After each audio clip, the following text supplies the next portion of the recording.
Day 2. The second day of the Satipatthana course is over. This evening we will start to go through the discourse to understand it in relation to the actual practice. The name of the discourse is Mahasatipatthana Sutta. Sutta means discourse.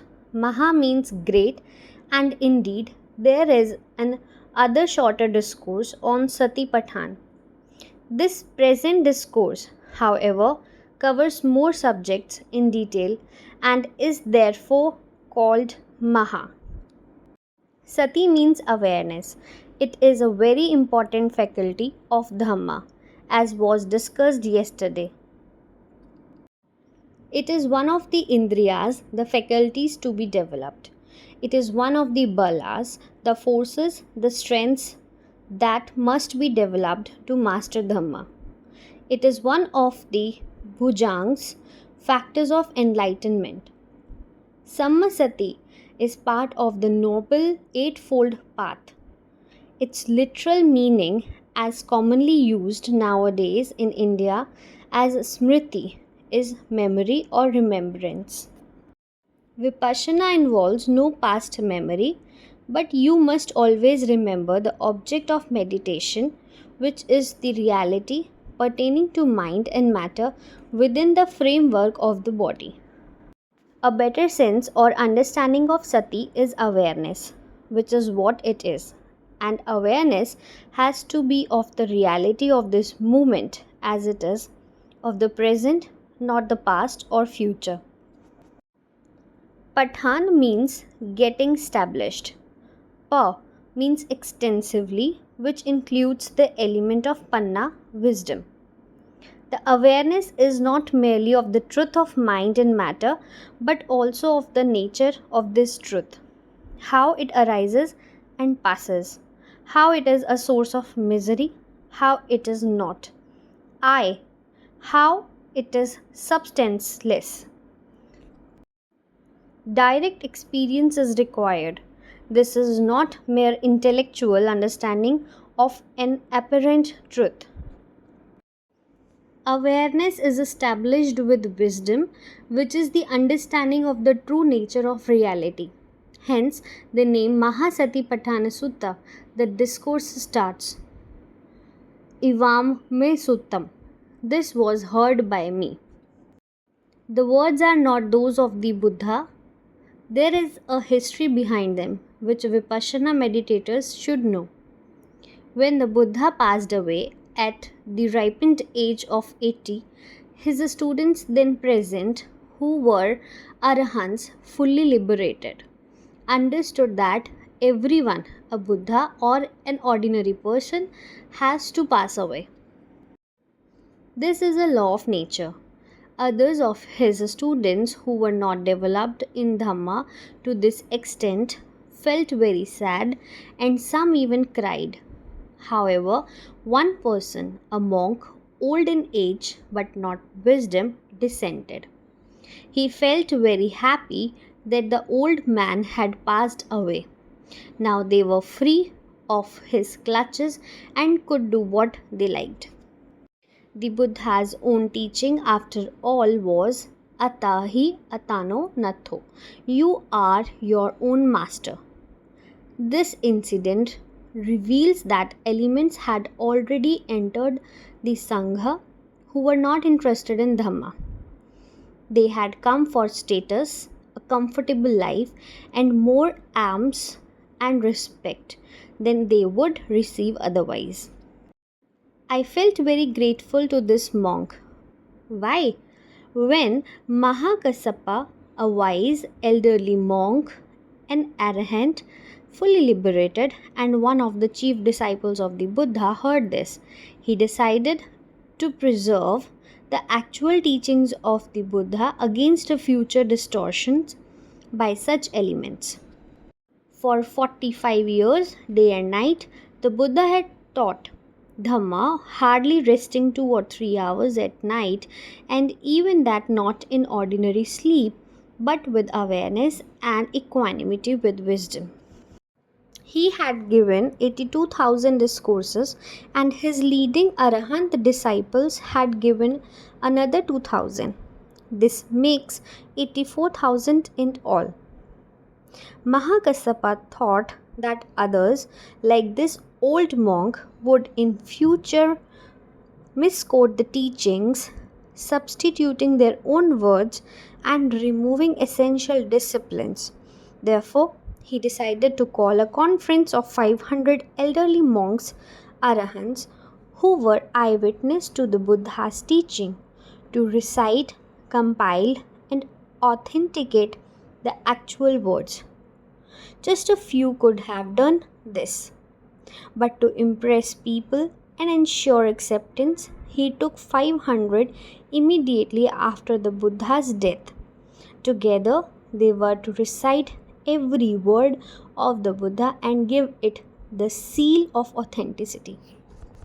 Anand. Anand was recommended to him as the 500th member of this gathering.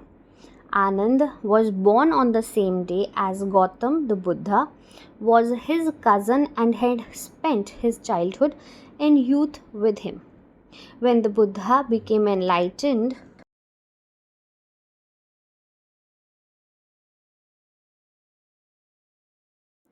Ananda was one of many family members who renounced the householder's life and joined him. As the number of followers and so the work grew, the Buddha needed an assistant. Some came, but with various motives. The usual one was the hope for a private viewing of miracles, although in public the Buddha discouraged miracles. Another was to hear the answers to certain philosophical questions which he would never answer in public. Such people could not stay long and they left. As the Buddha grew in age to 55, the need for a stable personal assistant was accepted. Many senior monks were very eager to serve him so closely, but he was known to prefer Ananda. Yet Ananda remained silent. He actually asked the Buddha to agree to some terms. There were 7 or 8 very healthy terms, and the Buddha accepted all of them. One was that if ever the Buddha gave a discourse at which Ananda was not present, the Buddha must, on returning, repeat the discourse to him. Thus, he heard every discourse. For the last 25 years of the Buddha's life, he had also heard them before that time. Ananda had a wonderful faculty of memory due to his practice and past good qualities. If he heard something once, he could repeat it any time, word for word, like a computer or tape recorder today. Ananda had served the Buddha for 25 years. He had been so close to him, was his great personal devotee, yet he was not an arahant, not fully liberated.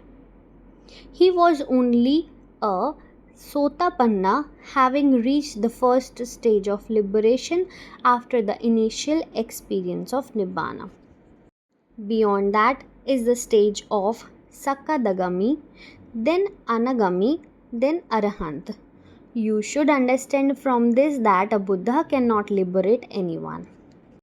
Ananda also knew Dhamma so well, thousands taught by him were Arahants, yet he was continually serving the Buddha without the time to progress himself.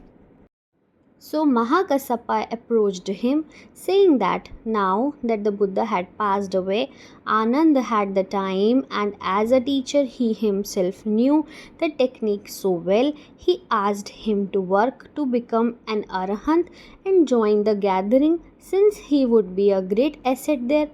Ananda gladly agreed. He would practice for a few days, become an arahant, and join them. He started working very vigorously, aiming to become an arahant. As a teacher, he advised others not to develop ego, as it was a dangerous obstacle.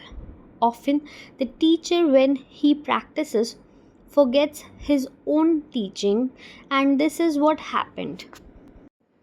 His aim was, I must become an arahant. He made no progress. Mahakassapa came and told him that the conference would start the following day if necessary without him. If he was not an arahant, they would take someone else. Again he tried the whole night. I must become an arahant. The night passed away and the sun rose.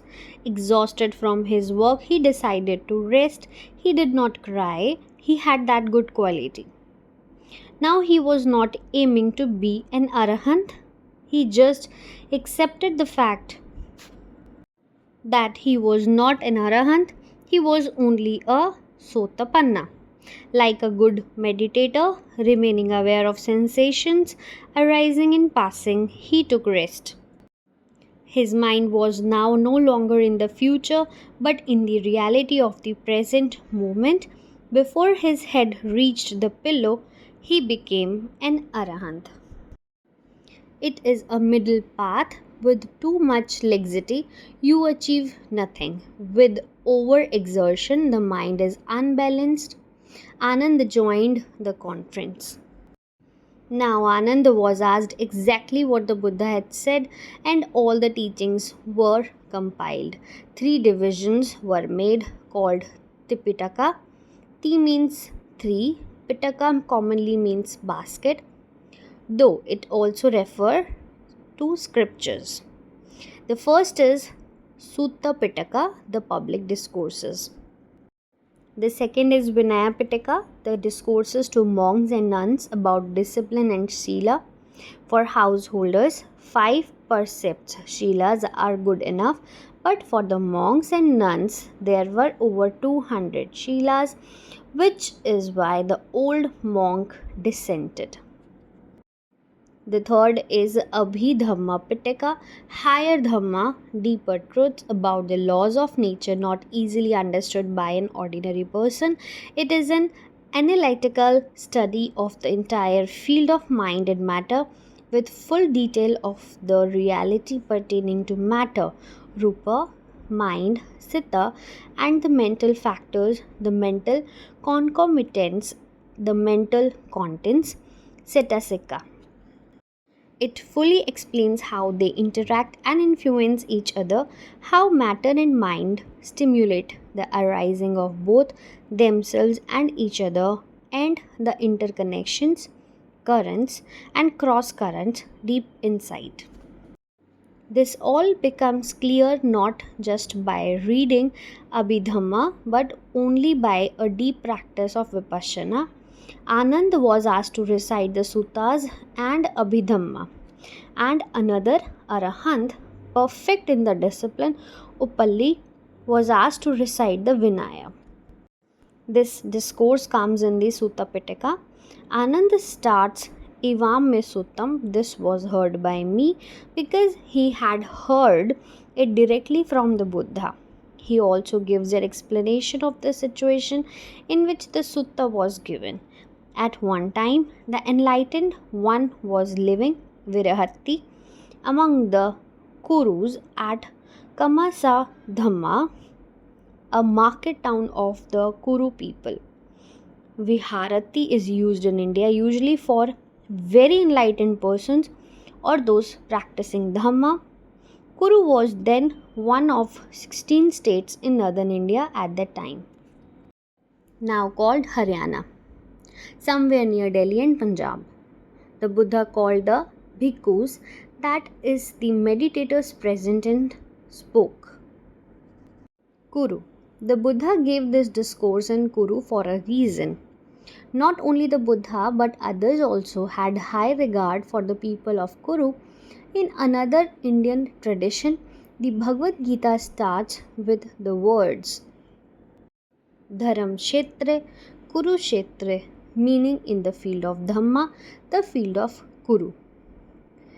In another discourse, the Buddha explains how the Kurus lived a life of morality, observing Sila from the king to the lowest subject. This was quite unusual, and what is now called Shila Dhamma had then been called Kuru Dhamma. Morality was their nature. At that time, in a past life of the Buddha, the then Bodhisattva was the ruler of Kuru. Kalinga, another state now called Odisha, was suffering from drought and famine year after year. It was then believed that such famines happened when people did not lead moral lives because the ruler himself did not live a moral life.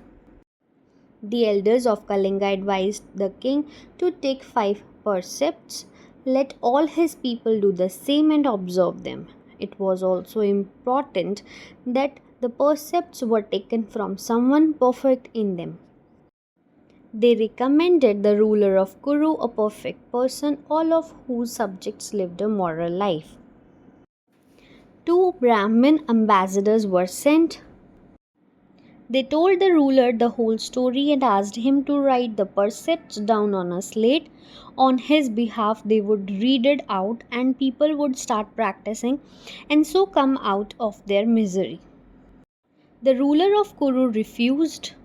Although he had been living a perfect life of Shila, he felt he had committed one slight mistake.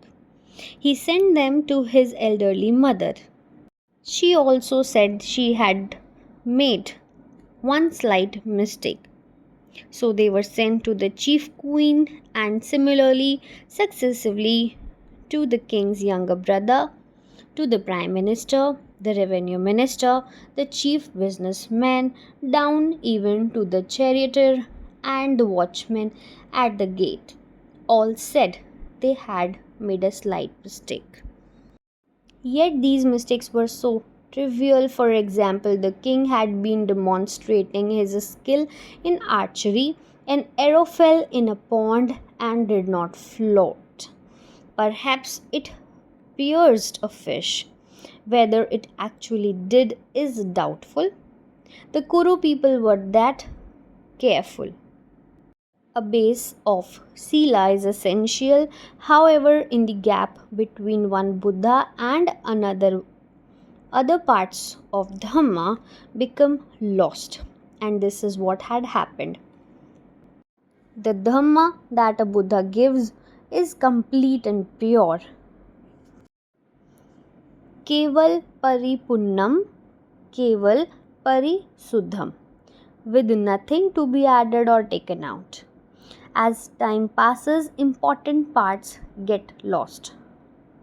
Panna, the most difficult part, disappears first. Only intellectual panna remains. Then pure samadhi goes, imaginations remain, but the awareness of reality goes. Shila remains, but when the other steps are lost, it is overemphasized and stretched to such extremes that the mind becomes unbalanced. The same thing happens in India today. People become too unbalanced to practice proper samadhi and panna. The Buddha kept condemning Sila Vatta Paramasa. Vatta means a vow. Paramasa means attachment. Without proper samadhi or panna, people take a vow, vatta, and stretch just one sila, thinking that it will liberate them. There is nothing wrong in sila or vatta. Both are important. A vow not to take meals after midday helps your meditation, or to fast for a day keeps you healthy. But when it becomes stretched, people fast for up to a month just to prove their dhamma, and the essence, the purpose, gets lost. This was the situation in Kuru at that time. Their Shila was good but had been stretched. Although that was wrong, still observing Shila is definitely much better than not observing it. What they lacked in Dhamma could be gained by the technique. The Sutta therefore does not talk of Shila because this strong background was already there. With such a good base, the people of Kuru would understand the details of this technique much better. Therefore, the Buddha gave the sutta in Kuru. Then he addressed the bhikkhus. In the ordinary language of India, a bhikkhu means a monk, a recluse, but in all of the Buddha's teaching, a bhikkhus means anyone who is practicing the teaching of Dhamma. Therefore, it means a meditator, whether a householder, man or woman, or a monk or nun. The opening words: Ikkeyano ayam bhikkhave mago. This is the one and only path. Sattanam Visuddhiya, to purify individuals. This at the mental level, washing the body externally will not purify the mind. The results of this purification follow. Soka Paridevanam Samati Kamaya. Transcending very deep sorrow, soka, and its manifestation in crying and lamentation, parideva. As you practice, it becomes to the surface, and observing, you pass beyond it, samati kamaya. Dukha domanasanam athanagamaya. At a subtler level, there is a still unpleasant feeling in the mind, domanasa, and unpleasant sensation on the body, dukkha. These also are eradicated, athanagamaya. Nyasa, adigamaya. Naya means truth. If you work with contemplation or imagination, such results will not come. Only the surface of the mind is purified. The deepest misery can only be taken out when you observe the reality of mind and matter and their interconnection, from gross apparent truth to the subtlest ultimate truth. The truth experienced by the Buddha can only liberate the Buddha. A Buddha can only show the path, you have to walk on it. Nyasa, Adhigamaya, is the high road of liberation. Nibhanasa Sachi Kiriya. Nibhana has to be experienced, realized, Sachi Kiriya, by the observation of truth. You have to reach the subtlest reality of mind and matter and then transcend it to witness something beyond. The entire field of mind and matter is that of anicca, arising and passing. At a gross level, it arises, seems to stay for some time, and then passes away. At a subtler level, it passes with great rapidity. At the subtlest level, there is merely oscillation. The ultimate truth beyond is where nothing arises or passes. It is beyond mind and matter, beyond the entire sensorium, the sensory field. The experience of Nibbana can be for a few moments, a few minutes, a few hours, it depends, but you come back a changed person. You cannot explain it.